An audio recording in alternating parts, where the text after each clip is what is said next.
안녕하세요.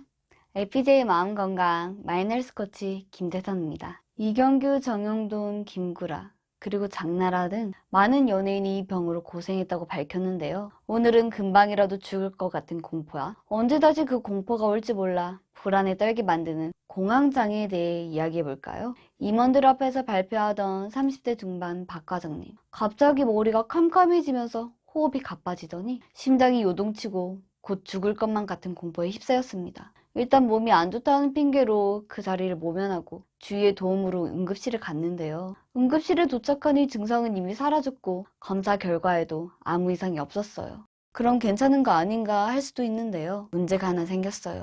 다시 그런 일이 생길까봐 불안에 시달리게 된 거죠. 특히 백화점이나 지하철처럼 사람이 많은 장소에 가면 발작이 일어날 것 같아 더 두렵습니다. 40대 후반 김 부장님도 비슷한 일을 겪었는데요. 운전 중에 터널을 지나가다가 갑자기 어지럽고 숨이 막히면서 답답함을 느꼈어요. 갓길에 간신히 차를 대고 밖에 나와 심호흡을 하면서 마음을 가라앉혔습니다. 지금 나이에 승진해서 탈락하면 앞날이 어둡다는 생각 때문에 최근 몇 달 동안 야근도 불사하고 많은 양의 업무를 소화했는데요. 그날 이후로 운전대만 잡으면 알 수 없는 공포에 사로잡혀서 50km 이상으로는 속도를 내지 못하게 됐어요. 특히 터널을 통과하는 건 엄두조차 나지 않습니다. 하필 여러 거래처를 다녀야 하는 일을 하고 있어서 더 걱정이에요. 공황장애는 이 시대의 병 중 하나라고 할 수 있습니다. 성공과 완벽에 대한 현대인의 열망 때문이죠. 현대인은 성공을 추구합니다. 자신의 능력과 성과를 통해 존재감을 확인해요. 현대인은 완벽을 꿈꿉니다. 더 높은 학벌, 더 좋은 직장, 더 많은 연봉에 집착해요. 하지만 성공주의와 완벽주의의 종착점은 정신적인 황폐화입니다. 그러다 보니 공황장애 환자가 급증하고 있는데요. 한국 사회의 치열한 경쟁과 퇴출, 실직, 고용 불안 등 생계에 대한 위협이 주 원인입니다. 공황장애는 남자보다 여자가 더 많이 걸리는 편이고 사회활동이 왕성한 30대에서 50대에 주로 발병합니다. 전체 인구의 3분의 1 정도가 평생 한두 번은 심한 공황 발작을 경험한다고 하는데 살면서 공황장애에 걸릴 확률은 3% 정도예요. 사연에서처럼 공황장애는 느닷없이 발병합니다. 공황장애의 원인은 생물학적, 심리적, 환경적 원인으로 나눌 수 있어요. 보통 정신과 의사는 생물학적 원인에, 심리학자는 심리적 원인에 집중합니다. 어쨌든 한마디로 요약하면 과로와 스트레스가 누적되어 공포 반응 체계가 고장났다 할 수 있어요. 뇌에서 공포 센서가 오작동해 위험한 상황이 아닌데도 잘못된 경고를 보내는 거죠. 그러면 우리 몸은 위험에 대처하기 위해 교감신경계가 과하게 애를 쓰게 됩니다. 불이 나지 않았는데도 자꾸 화재 경보기가 작동하니까 불을 끄러 달려가게 되는 거예요. 화재 경보기가 작동하면 무섭죠. 공황장애의 주요 증상은 극심한 불안과 공포입니다. 그런데 이게 감정에서 끝나는 게 아니라 신체 증상까지 같이 나타나는 거죠. 불을 끄려고 총출동하는 거예요. 공황장애는 크게 3단계를 거칩니다. 1단계는 공황 발작이에요. 갑자기 가슴이 답답하고 두근거리며 머리가 어지럽고 호흡이 힘들어지는 등 신체 증상으로 출발해요. 겪어보신 분들은 죽을 것 같다, 미칠 것 같다 라고 표현을 합니다. 10분에서 20분 정도로 극도로 심해지다가 저절로 가라앉는 경우가 많아요. 심장병이나 뇌경색 등으로 잘못 생각하기도 하는데 검사를 받아보면 다 정상으로 나옵니다. 이때 결과가 정상으로 나왔다고 그냥 넘어가면 공황장애 2단계가 됩니다. 2단계는 예기불안과 회피행동이 특징입니다. 보통 공황 발작 강도는 약해지고 빈도는 증가하는데요. 예기불안은 발작이 또 일어날지 모른다는 두려움에서 오는 각종 불안 증상입니다. 발작은 트라우마가 되어 기억에서 떨쳐버리기 어렵습니다. 회피 행동은 발작이 일어나는 장소를 피하는 증상이에요. 알레르기 증상과 유사합니다. 엘리베이터, 자동차, 비행기 공포증 등 다양하게 나타나죠. 이때도 방치하면 3단계로 넘어갑니다. 3단계는 광장 공포증이 특징이에요. 발작 때 도움받기 힘든 광장처럼 넓은 장소나 밀집된 장소를 전혀 이용하지 못하는 증상입니다. 백화점, 지하철, 교회, 극장 등 공공장소에는 항상 누군가와 함께 가야 하죠. 혼자 외출하는 것은 엄두도 내지 못합니다. 심한 경우에는 아예 집 밖으로 나가지 못해 사회생활이 아예 불가능해집니다. 이어서 우울증, 알코올 중독, 가정 파탄 등으로 악화되죠. 그렇다면 공황장애로 고생하는 사연 속 박 과장님과 김 부장님에게 정신과 전문의 후 박사가 내리는 탁월한 처방은 뭘까요? 첫째, 이해해야 합니다. 병을 받아들이지 않으려고 할수록 병의 실체는 더 커집니다. 병을 받아들여야 해요.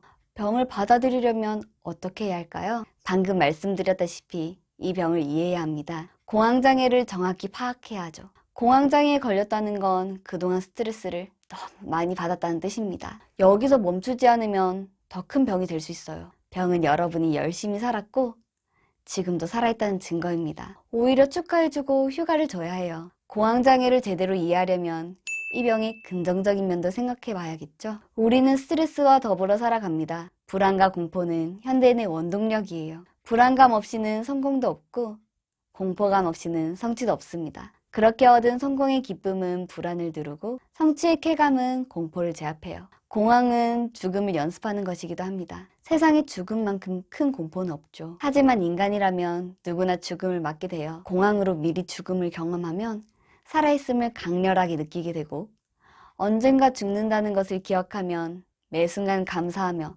더 풍성하게 살아갈 수 있을 거예요. 둘째, 여유가 필요합니다. 현대인의 삶은 긴장의 연속입니다. 긴장은 불안, 공포, 공황의 출발점이에요. 그러니 순간순간 여유를 찾아야 합니다. 여유를 찾는다는 게 거창한 것을 말하는 건 아니에요. 낙엽 쌓인 거리를 혼자 걸으며 낙엽 밟는 소리에 집중하거나 창밖 풍경을 바라보며 커피 한 잔을 즐기거나 혼자 슬픈 영화를 보며 눈치 보지 않고 마음껏 우는 것도 여유죠. 그런데 도무지 그럴 시간이 없으시다고요? 그렇다면 세 가지 방법이 있는데요.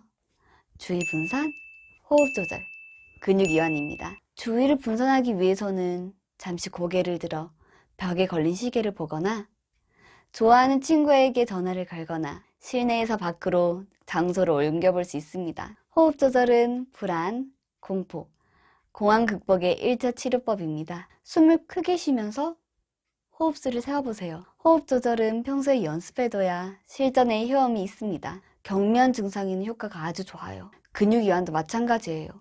바짝 조였던 것을 풀어주는 게 이완인데 평소에 이완 훈련을 해서 조건화된 이완에 도달하면 간단한 집중만으로도 이완이 가능하고 편안하다라는 문구만 떠올려도 이완이 가능해집니다. 정신과 전문의 후 박사의 세 번째 처방은 뭘까요? 바로 초전박살입니다. 공황장애라 해서 처음부터 반드시 약을 먹어야 하는 건 아닌데요. 보통 3분의 1은 증상이 사라지고 절반은 가벼운 증상이라 일상에 큰 지장이 없습니다. 하지만 공황장애는 만성적이라 재발을 반복하고 절반 정도는 우울증을 동반해요. 그래서 1단계 박살을 내야 합니다. 공황장애를 초전박살하는 데에는 약물치료가 가장 효과적이에요. 공황장애 증상은 약물치료로 100% 통제가 됩니다. 뇌 기능과 자율신경계를 안정시킬 수 있어요. 증상이 계속되거나 스트레스 상황에 노출되는 경우에는 2-3달 정도 철저한 약물 치료가 필요합니다. 평생 약을 먹을 필요는 없지만 치료에 성공하더라도 약을 중단했을 때 절반가량은 재발하기 때문에 서둘러 약을 끊으면 안 돼요. 공황장애가 2단계 이상 진행됐다면 인지치료, 행동치료 등 전문적인 처치도 필요합니다. 이경규, 정용돈, 김구라, 그리고 장나라 등 제가 영상 처음에 공황장애를 겪었던 연예인을 언급했던 거 기억하시나요? 공황장애는 연예인병으로 알려져 있기도 합니다.